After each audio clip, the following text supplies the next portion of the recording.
네, 반갑습니다. 편경장입니다. 오늘은 잡코인과 에어드랍을 진행한 심볼코인에 대해서 제가 말씀드리려고 합니다. 그래서 지금 보고 있는 거는 이서구라고 적혀 있죠. 이분은 업비트 대표가 되겠는데 이 두나무가 업비트를 보유하고 있죠. 그래서 두나무의 대표 이사이기도 합니다. 보통 그런 말을 하죠. 2대 거래소, 국내 2대 거래소에 업비트와 빗썸이 있는데 이 업비트와 빗썸의 색깔은 다르다. 그래서 보통 빗썸의 경우에는 거래량이 높은 거래소다 라고 평가를 하고, 이 업비트의 경우에는 코인에 대한 문화를 만드는, 한마디로 업계를 키우려고 하는 이미지가 강합니다. 여기 적혀있는 UDC, 업비트 디벨롭먼트 컨퍼런스라고 하는 이 UDC도 지켜보면 그렇습니다. 이 기업이 지향하는 이미지를 잘 볼 수 있다고 생각을 합니다. 저도 2019년도에 참여를 했었고, 이서구 대표님이 나와서 연설을 하는 것도 들어봤는데 이 업계를 국내에서 키우겠다라고 하는 것을 느꼈습니다. 그리고 이 양력을 보게 되면은 사실 두나무 밑에 카카오가 있습니다. 카카오는 뭐냐라고 생각을 하실 텐데, 이 이서구 대표님은 지금의 두나무에 있기 전에 다음 카카오의 공동대표를 지냈다고 합니다. 참고로 카카오의 초기 멤버이기도 하고요. 이 김범수 의장이 이분을 영입을 해서 부사장직으로 지냈다고 합니다. 그래서 2011년에 독립하여 이 김범수 의장한테 카카오 영입을 제안받았다. 그리고 부사장직을 지냈다 라고 나와 있습니다. 그래서 지금 상황에 대해서는 이 두 업체 간의 관계, 물론 표면적으로는 드러나 있지 않지만 지금 같은 장 상황에서는 이 카카오가 진행하려고 하는 블록체인 서비스에 이 두나무 안에 있는 업비트가 영향을 받을지 안 받을지 이것을 생각을 해봐야 합니다. 그래서 우리가 미국을 평가를 할 때, 미국의 DC즈를 생각을 할 때 그레이스케일과 허친슨 이렇게 다 연관지어서 추리를 하듯이 이 국내 거래소에서 펼쳐지는 상황을 이해하려면 지금의 연관도를 어느 정도 알아야 한다는 말입니다.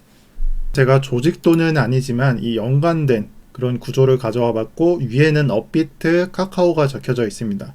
그리고 참고로 왼쪽 아래에는 지금의 장세를 만들고 있는 이 NFT 관련 코인들, 칠리즈, 샌드박스, 엔진코인, 마나코인까지 이렇게 적혀져 있고요. 우선 업비트와 카카오에 있어서 이 카카오의 클레이튼이 있죠. 그리고 클레이튼과 보라, 그리고 클레이튼과 이제 밑에 적혀져 있는 이건 그라운드 X입니다. 그라운드 X가 있고 옆에 카카오 페이지, 그리고 지금의 카카오 엔터테인먼트가 있습니다. 일단 그래서 첫 번째로 볼 게 이 보라 같은 경우에는 이 대표적인 클레이튼, 이 클레이튼의 파트너사로서 상승세를 받고 있습니다. 그리고 아직도 본격적인 프로젝트나 공시가 나오지 않은 상황에서 상승세를 받고 있다는 것을 알아야 합니다. 아직 본격적인 프로젝트나 공시가 나오지 않은 상태에서 상승세를 받고 있으며, 즉 이 말은 대형 호재로서 작용될 만한 소재가 아직은 남아있다라고 평가가 됩니다.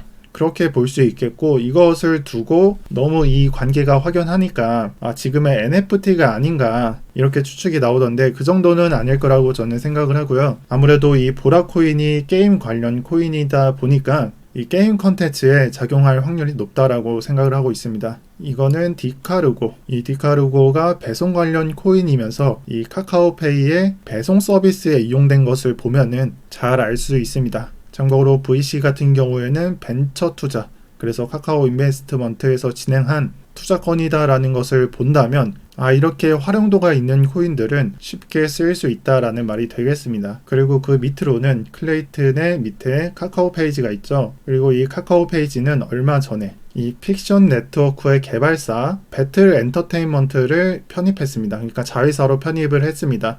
부분적인 인수가 될 수 있다라고 볼 수가 있겠는데, 이 말은 픽셀 코인이 지금 현재는 4일 전에 날린 NFT 소식으로 상승을 크게 받았지만, 이 외에도 추가로 호재가 나온다면, 즉 디카르고와 같이 이런 대형 호재가 나온다면 이보다 더욱 상승할 수 있음을 말합니다. 이 픽션 네트워크는 참고로 픽셀이라고 보시면 되는 거고요.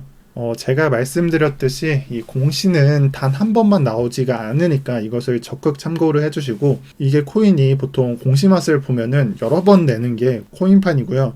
지금 아이콘을 보시면은 최근 10일 안에 3개의 공시를 쏟아냈습니다. 다만 아이콘이 우리나라에서 재무조사 또는 세무조사를 받는다는 악재가 있어서 올린 만큼 내린 이 조정을 받고 있는데, 그만큼 공시나 그런 걸 쏟아내도 별 문제가 없다는 걸 말합니다. 이게 주식은 아니잖아요. 그런 의미에서 오늘 코인들을 잘 생각을 해보시고 잘 판단을 해주셨으면 좋겠습니다. 아마 이번 달은 제가 이런 소식들을 좀 정리해서 올려드릴 텐데 지금이라도 이해가 안 되신다면 절대 잡코인은 건들 수가 없습니다. 지금 시청자분들 중에서도 아마 커뮤니티 하시는 분들은 제가 오늘 알려드린 코인들 찌라시들 몇 개들 보셨을 거고 아마 몇몇은 매수를 해서 오늘 상승하고 있는 코인에 매수세를 더하고 있는 상황일 겁니다. 이런 장세가 사실 어떻게 보면은 주식으로서는 잡주, 저는 코인을 잡코인이라고 부르는데 그리고 주식의 경우에는 개잡주라고 부르는데 보통 개잡주들은 제가 오늘 이렇게 표현드린 이 업계 관계도가 굉장한 상승 요인으로 잘 작용을 합니다. 우리나라 대검찰총장 윤석열이라고 아시죠? 이 윤석열 관련 주식이라고 해서 상한가를 치는 그런 모습을 보이는 게 주식입니다. 정말 그냥 관련만 있다라고 생각을 하면 상승이 나오고 있는 이런 상황에서 이 정도는 반드시 알아야 되고 오늘도 그렇죠. 이 칠리즈, 샌드박스, 엔진코인, 마나코인 이렇게 해외에서 NFT가 날아가니까 장세가 조용할 때 우리나라도 관련된 코인들을 모두 상승시키고 있습니다. 제가 현재 일주일째 좀 말씀을 드리고 있는데 이 잡코인 장세는 아직 끝나지 않았고 여러분들이 영상을 시청하실 때 비트코인 도미넌스가 몇 프로일지는 저는 잘 모르겠으나 지금이 62%에서 상승을 하고 있으니까 만약 조정이 온다면 쏟아지는 구간이 커질 거고 이에 따라서 비트의 자금이 대거 알트로 향할 것입니다. 물론 잡코인을 말하는 게 아니라 준메이저나 어느 정도 시총이 받쳐주는 코인들 그러한 것으로 향할 거니까 이러한 대알트장이 오기 전까지는 지금의 잡코인장은 유효하다라고 생각을 해주시면 좋습니다. 따라서 오늘 올려드린 자료는 3일에서 5일 정도로 지켜보시고 이 다음 자료도 지금 준비가 되어 있는데 이 다음에 올려드릴 자료도 잡코인으로 잘 참고하시길 바라겠습니다. 네, 그리고 넴코인입니다.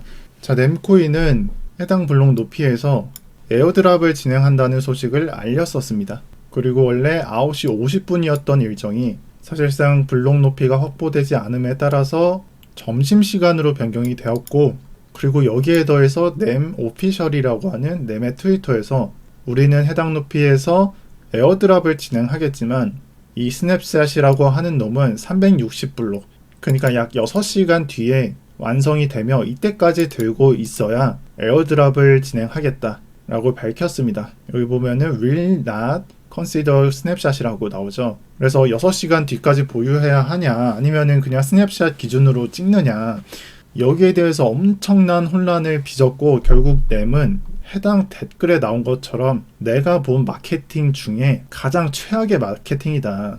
어떻게 사전에 적어놓지도 않고 이렇게 진행할 수가 있냐 라는 댓글이 지배적이며 이에 따라서 엄청난 덤프가 나왔습니다. 당일 하락분만 거의 34%가 기록 중입니다. 제가 여기에 남기고 싶은 거는 넴의 에어드랍은 이 내용이 맞지만 이 거래소에서 지원을 해주지 않을까라고 생각을 하고 있습니다. 그러니까 이 말은 이 거래소에서 6시간 보유에 대한 내용이 없었으므로 어느 정도 손해, 어느 정도가 아니죠. 엄청난 손해를 감안하더라도 에어드랍을 진행하지 않을까라고 생각을 하고 경우에 따라서는 정말 심각한 상황까지도 갈 수 있음을 저는 예상하고 있습니다. 뭐 상장 폐지가 될 수도 있겠고 아니면은 고소건이 될 수도 있겠죠. 일단 그렇고 이렇게 혼란스러운 상황에서도 이 비트루 거래소죠. 이 비트루 거래소에서는 에어드랍한 코인인 심볼을 거래하고 있습니다. 방식은 IOU로서 이 상장 전 거래를 하는 담보 형식의 거래입니다. 이전에 리플이 스파크 토큰을 에어드랍할 때 IOU를 진행한 적이 있었죠.